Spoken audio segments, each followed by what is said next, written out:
দেখুন, supreme court এর আগেও বলেছিল ডাক্তারদের কাজে যোগদান করতে। সুপ্রিম কোর্ট কখনো বলতে পারে না যে আপনারা আপনাদের দায়িত্ব অবজ্ঞা করে সেবা বন্ধ করে আন্দোলন করুন। এটা সুপ্রিম কোর্ট বলতে পারে না। সুপ্রিম কোর্টের আগেও বলেছিল যে রাজ্য মনে করলে তারা তাদের মতন করে আইন প্রয়োগ করতে পারে, রাজ্যের সেটা অধিকার আছে। সেই অধিকার ফলাতে গিয়েই বাংলার মুখ্যমন্ত্রী, আপনাদের মনে আছে যে কলকাতায় জনসভায় বলেছিল যে ডাক্তারবাবুরা, আপনাদেরকে আমি অনেক কিছু করতে পারি, এফআইআর করতে পারি, আপনাদের জীবন বিপন্ন করতে পারি, ভবিষ্যৎ ধ্বংস করে দিতে পারি, আপনারা কাজে যোগদান করছে। ভয় ভীতি দেখানো হয়েছিল। সেদিন বলা হয়েছিল বাংলার যুবকদেরকে, তোমরা আগামী দিনে ফস করতে শেখো। আমি আমার লাইন বদলে দিয়েছি, এখন বদল নেই, এখন বদলার রাজনীতিতে ফিরে এসেছি আমি। তো স্বাভাবিকভাবেই সুপ্রিম কোর্টের এই আদেশ নতুন কিছু নয়, এর আদেশ আগেও ছিল, এই আদেশ আজও আছে। এটাই সুপ্রিম কোর্টের আইন, এটাই দেশের আইন।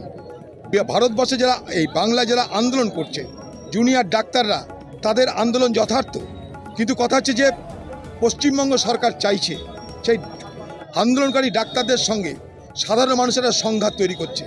রুগীদের সঙ্গে সাধারণ ডাক্তারদের, জুনিয়র ডাক্তারদের সংঘাত করে একটা উত্তেজনার বাতাবরণ তৈরি করতে, অর্থাৎ জুনিয়র ডাক্তাররা মানুষের শত্রু, এটা প্রমাণ করবার জন্য পশ্চিমবঙ্গ সরকার উঠে পড়ে লেগেছে। তাই সুপ্রিম কোর্টে তাদের পক্ষ থেকে আবেদন করে এটা হলো না যে তাড়াতাড়ি যাতে তদন্ত হয়, তদন্তে যাতে যথাযুক্ত বিচার হয়, তার জন্য সুপ্রিম কোর্ট চেষ্টা করুক, সেই আবেদন করা হয়নি। আবেদন করেছে আন্দোলনকে উঠিয়ে দেওয়ার জন্য। সেখানটা একটা জিনিস হতে পারে যে আমরা চাইব যে মানুষেরও সেবা হোক, আন্দোলনও হোক, এটার মধ্যে কোনো অন্যায় কিছু নেই।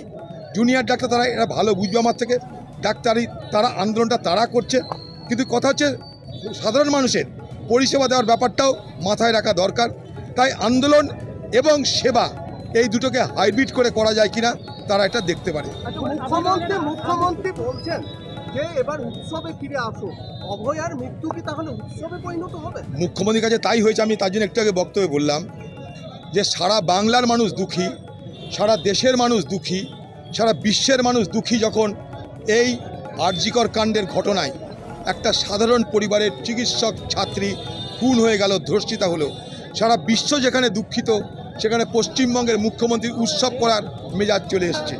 তাই বাংলার মুখ্যমন্ত্রীকে বলবো, আগামী দিনে আপনার নিজ গৃহে যারা ধর্ষক তাদের মূর্তি স্থাপন করে আপনি পুজো করবেন, সেটা বেশি মানাবে। হ্যাঁ, নিয়ে আসছে, আগামী দিনে আনবে। যদি বিচারের আদালতে বিচারকদের কাছে যদি বিচার না পাই, বাংলায় যদি বিচার না হয়, তাহলে মানুষের আদালতে আসতেই হবে প্রত্যেককে। মানুষের আদালতে আসা মানে তাকে ফাঁসি দেওয়া নয়, মানুষের আদালতে আসা মানে সেই সরকারের বিচার হওয়া। সরকারের বিচার কি হয় গণতন্ত্রে আপনি আমি সবাই জানি, কিন্তু আদালতে তো বিচার হবে কি করে? আদালতে বিচার করতে গেলে তথ্য চাই, প্রমাণ চাই। সেই তথ্য প্রমাণ লোপাট করা হয়েছে, গাছের গোড়া কেটে দেওয়া হয়েছে, গাছের আগায় জল ঢেলে বলছে আমি চেষ্টা করছি। এ মিথ্যাবাদী, এ শঠতা, এই ছলনা বাংলার মানুষের সঙ্গে মুখ্যমন্ত্রী এতদিন করেছে, আগামী দিনে পারবে না। পোস্টমর্টম করতে গেলে চালান দরকার, চালান নেই, আর চালান নিয়ে প্রশ্ন তুলেছে সুপ্রিম কোর্ট যে কেন চালান ছাড়া।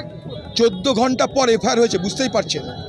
পুরো ঘটনাটাকে তছনছ করে দেওয়ার চেষ্টা করা হয়েছে, তদন্তকে তছনছ করে দিয়ে ধর্ষকদের বাঁচাতে সচেষ্ট হয়েছেন মুখ্যমন্ত্রী, স্বাস্থ্য দপ্তর এবং পুলিশ। পশ্চিমবঙ্গের মুখ্যমন্ত্রী আজ পর্যন্ত কোনো দিন তার জন্য কোনো দুঃখ প্রকাশ করেননি, আন্দোলনকারীদের সঙ্গে দেখা করার প্রয়োজন মনে করেননি। প্রতিদিন মিথ্যা কথা বলছেন এবং সারা বাংলার মানুষকে ধোঁকা দিয়ে আন্দোলনকে দুর্বল করার চেষ্টা করছেন। বাংলার মানুষ তাঁর এই ধোঁকাবাজিতে প্রভাবিত হবে না।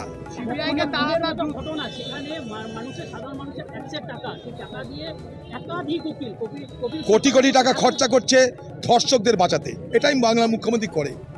বাংলার মুখ্যমন্ত্রী চোর, ডাকাত, ধর্ষক, খুনি তাদেরকে বাঁচাতে কোটি কোটি টাকা খরচা করছে সুপ্রিম কোর্টে। এটা আজকের ঘটনা নয়, উনি রেট ঠিক করে দিয়েছেন। ধর্ষণের গতি প্রকৃতি, ধর্ষণের চেহারা দেখে কোন ধর্ষণের কি রেট হবে, কোথাও 2 লাখ, কোথাও 5 লাখ, কোথাও 10 লাখ। তিনি এখন মাংসের ব্যবসা শুরু করে দিয়েছেন বাংলায়। তিনি বাংলায় মাংসের ব্যবসা শুরু করে দিয়েছেন, কোন ধর্ষণের কত রেট হবে। এরপরে সেই ধর্ষণের টেন্ডার ডাকা হবে, যারা যারা ধর্ষণ তারা টেন্ডারে অংশগ্রহণ করবে। এটাই বাংলার মুখ্যমন্ত্রী আগামী দিনে করবে বাংলার মানুষের জন্য।